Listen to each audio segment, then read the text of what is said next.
नमस्कार, प्रभा साक्षी न्यूज़ नाटक और आप सभी का स्वागत है। विपक्षी गठबंधन इंडिया को झटके पर झटके लग रहे हैं। महाराष्ट्र में सीटों के बंटवारे के मुद्दे पर विपक्षी गठबंधन में शामिल दल लगातार कई दिनों से बातचीत कर रहे थे। दावा कर रहे थे कि फार्मूला निकल गया है सीटों के बंटवारे का और जल्द ही मीडिया को जानकारी दी जाएगी। लेकिन आज जब शिवसेना यूबीटी ने एक तरफा रूप से 17 उम्मीदवारों का ऐलान कर दिया तो यह गठबंधन बिखरता नजर आया। ये नहीं, प्रकाश अंबेडकर जो कि अपनी पार्टी को विपक्षी गठबंधन इंडिया का हिस्सा बता रहे थे, उन्होंने भी आज ऐलान कर दिया कि उनकी पार्टी अकेले चुनाव लड़ेगी और उन्होंने भी अपने उम्मीदवारों का ऐलान कर दिया। इससे जग जाहिर हो रहा है कि विपक्षी गठबंधन इंडिया भले उनके जो हाथ मिलाते हुए नेताओं के फ़ोटो आ जाते हों, चाय बिस्किट एक मंच पर खाते हुए फ़ोटो आ जाते हों, लेकिन इन नेताओं के दिल नहीं मिले हैं, कार्यकर्ताओं के दिल नहीं मिले हैं। इसलिए किसी भी मुद्दे पर ये लोग एकमत नहीं हो पाते हैं और लगातार ये गठबंधन बिखरता चला जा रहा है। महाराष्ट्र में ये गठबंधन एक बड़ी ताकत के रूप में दिख रहा था, लेकिन अंदर से ये खोखला साबित हुआ है। हम आपको बता दें कि शिवसेना यूबीटी ने एक तरफा रूप से जो अपने उम्मीदवारों का ऐलान किया है, उससे कांग्रेस बेहद नाराज़ बताई जा रही है। कांग्रेस की तरफ से जो वार्ताकार थे, उन्होंने तो नाराज़गी जताई है, जो टिकट के दावेदार थे उन्होंने भी नाराज़गी जताई है। आइए आपको दिखाते हैं कि संजय निरुपम क्या कह रहे हैं और कैसे वो अपनी पार्टी कांग्रेस के नेताओं पर भी भड़क रहे हैं, जो वार्ता करने वाले लोगों में शामिल थे, और विपक्षी गठबंधन में शामिल शिवसेना यूबीटी पर भी भड़क रहे हैं। शिवसेना उबाठा ने जिस तरीके से मनमाने ढंग से मुंबई की 6 में से 4 लोकसभा सीटों के उम्मीदवार घोषित किए हैं और मुझे जो जानकारी मिली है उसके हिसाब से 5वीं सीट यानी उत्तर मुंबई का भी कैंडिडेट वो कल परसों घोषित करने जा रहे हैं। इससे कांग्रेस के कैडर में भयंकर नाराजगी है। कांग्रेस का नेतृत्व जो मुंबई का है वो बहुत ही चिढ़ा हुआ है और उसकी वजह से कांग्रेस का जो वोटर है वो भी नाराज रहेगा। ऐसे में सबसे पहले मैं तो अपने शीर्ष नेतृत्व से ये मांग करूंगा कि निश्चित तौर पर कांग्रेस की शिवसेना के इस फैसले के खिलाफ उनको एक भूमिका लेनी चाहिए। दूसरी बात यह है कि शिवसेना ने जो उत्तर पश्चिम मुंबई में, जहां से मैं दावेदारी मजबूती के साथ करके खड़ा था, वहां से जो उम्मीदवार दिया गया था वो व्यक्ति कोविड के जमाने में जो माइग्रेंट लेबर्स थे मुंबई के, उनके लिए जो एक मुफ्त भोजन खिचड़ी खिलाने का जो स्कीम था, उस स्कीम में उसने दलाली खाई है कॉन्ट्रैक्टर से, सप्लायरों से। ये मैं नहीं कह रहा हूं, इन्फोर्समेंट डायरेक्टरेट इसकी जांच कर रही है और मैंने सुना है कि आज भी ईडी की तरफ से उसको समन भेजा गया।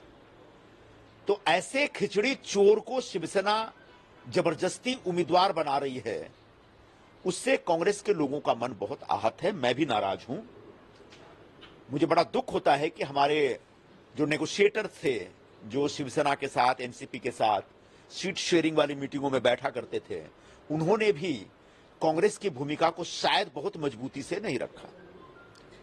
हालांकि आज मैंने देखा हमारे एक नेगोशिएटर ने कहा है कि शिवसेना को रीथिंक करना चाहिए। एक दूसरे नेगोशिएटर जो हमारी मुंबई की नेता है, उन्होंने भी कहा है कि ये गलत है।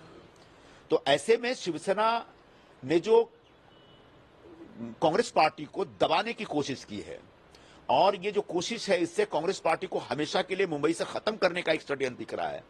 उसमें कांग्रेस को निकल के आना पड़ेगा।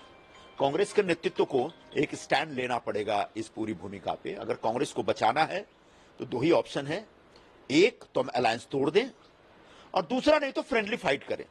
जिन सीटों के ऊपर हमारा विवाद चल रहा है और जिन विवादों का अभी तक हल नहीं हुआ और शिवसेना जबरदस्ती कर रही है, उन सीटों के ऊपर शिवसेना की तरफ, कांग्रेस की तरफ से अपने उम्मीदवार खड़े किए जाने चाहिए। उत्तर पश्चिम मुंबई में जो मैं कई विकल्पों को लेकर खड़ा हूं, उसमें पहला विकल्प मेरे समक्ष यही है कि आप फ्रेंडली फाइट के लिए हमको अनुमति दीजिए और हम उत्तर पश्चिम से शिवसेना और जो भी बीजेपी या शिवसेना का दूसरा कैंडिडेट होगा उसके खिलाफ एक तीसरे कैंडिडेट के तौर पे मैं उतरूंगा। वहीं अगर शिवसेना यूबीटी की बात करें तो वो कह रही है कि सब कुछ ठीक है और जो उद्धव ठाकरे ने कह दिया वही अंतिम है। हैरानी की बात यह है कि शिवसेना यूबीटी के जो नेता हैं अपने गठबंधन में शामिल दलों के नेताओं को पहचान भी नहीं रहे हैं। अगर हम बात करें कि अरविंद सावंत की, जो कि दक्षिण मुंबई से उम्मीदवार बनाए गए हैं एक बार फिर से, उन्होंने कहा है कि मैं जानता नहीं कि संजय निरुपम कौन है। कमाल की बात है कि आप एक गठबंधन में शामिल हैं और दूसरे दल के बड़े नेता को आप जानते नहीं हैं।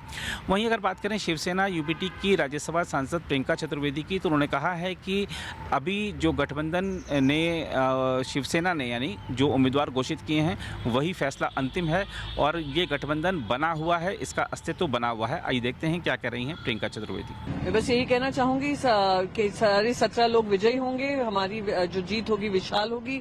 चुनाव चिन्ह मशाल है और महाविकास अघाड़ी मिलकर ये चुनाव लड़ेगी। लेकर में कहीं ना कहीं विवाद लग रहा है। कांग्रेस कह रही है कि चर्चा चल रही थी पर लिस्ट आ गई है। नहीं, कोई विवाद नहीं है, संवाद ही है और वो विवाद संवाद के माध्यम से खत्म भी हो जाएगा। कई अनिल देसाई का भी नाम है मुंबई से। बिल्कुल, साउथ सेंट्रल से वो चुनाव लड़ने वाले हैं। पहली बार चुनाव लड़ने वाले हैं जी नहीं, वो बिल्कुल विजयी होंगे क्योंकि साउथ सेंट्रल हमारी एक सीट है, विनिंग सीट है और अनिल देसाई जी का जो कार्यभार रहा है राज्यसभा में वो जनता परिचित है उनसे। उनका जो इमेज है वो एक पॉजिटिव इमेज है, तो जनता उनको चुनकर भेजेगी। महाविकास अघाड़ी में अगर कोई विवाद होगा भी वो संवाद के माध्यम से खत्म हो जाएगा। वहीं अगर बीजेपी की बात करें तो बीजेपी ने कई सीटों पर अपने उम्मीदवारों का ऐलान कर दिया है और आज महाराष्ट्र की नागपुर संसदीय सीट से नितिन गडकरी ने एक बार फिर से अपना पर्चा दाखिल किया। पर्चा दाखिल करने से पहले उन्होंने घर पे पूजन और हवन किया। उसके बाद कार्यकर्ताओं और वरिष्ठ नेताओं के साथ जाकर उन्होंने अपना पर्चा दाखिल किया। पर्चा दाखिल करने के बाद उन्होंने मीडिया को दिए बयान में कहा है कि ये जो क्षेत्र है यहाँ का सर्वांगीण विकास मेरी प्राथमिकता है और मैं इसे हमेशा प्राथमिकता के तौर पर मानते हुए कार्य करता रहूंगा। जीत के प्रति तो मैं 101% आश्वस्त हूँ। किसी भी स्थिति में मैं बहुत अच्छे मार्जिन से जीतूंगा, पर मेरा प्रयास है कि जनता के सहयोग से जो उत्साह है और कार्यकर्ता परिश्रम कर रहे हैं तो मैं 5 लाख से ज्यादा मार्जिन से चुनाव जीतूंगा। नागपुर विदर्भ का सर्वांगीण विकास ये मेरे राजनीतिक जीवन की शुरुआत में मेरा संकल्प रहा है और टूरिज्म, इंडस्ट्री, आईटी, बिहान की डेवलपमेंट, नाग नदी का शुद्धिकरण और सबसे इम्पोर्टेंट चीज है कि नागपुर शहर को जल प्रदूषण, वायु प्रदूषण और ध्वनि प्रदूषण से मुक्त करके एक ग्रीन शहर बनाने के लिए मैं कोशिश करूंगा। यहाँ का ट्रांसपोर्ट इलेक्ट्रिक पर, अल्टरनेटिव फ्यूल, बायोफ्यूल पे चलेगा। पेट्रोल डीजल का यूज नहीं के बराबर होगा और नागपुर में विशेष रूप से अच्छे बगीचे, अच्छे खेलने के मैदान, हर विधानसभा क्षेत्र में 2 स्विमिंग टैंक, हेल्थ क्लब और उसके साथ विशेष रूप से मैं कोशिश करूंगा कि नागपुर के युवाओं को, अभी 68,000 लोगों को बिहार में रोजगार मिला है, 1 लाख आंकड़ा में 1 साल के अंदर पूरा करूंगा। देखो, ये मेरी अपॉर्चुनिटी है कि मैं लोगों को मिलूं और उनका आशीर्वाद लूं, इसलिए मैं हर क्षेत्र में जा रहा हूं, लोगों से मिल रहा हूं, उनसे बातचीत कर रहा हूं और डायलॉग कर रहा हूं और लोगों से मिलना man to man, heart to heart and house to house, यही मेरी कैंपेन की विशेषता है। और टेक्नोलॉजी का उपयोग भी कर रहा हूँ और कभी कभी मैसेज भी, कुछ बातें भी वहीं से उनके पास पहुंचती है। अगर आप भी लेना चाहते हैं देश दुनिया की तमाम जानकारी तो आज ही सब्सक्राइब करें हमारे चैनल को। साथ ही नीचे दिए बेल आइकन को जरूर दबाएं ताकि हर अपडेट आप तक पहुंच सके।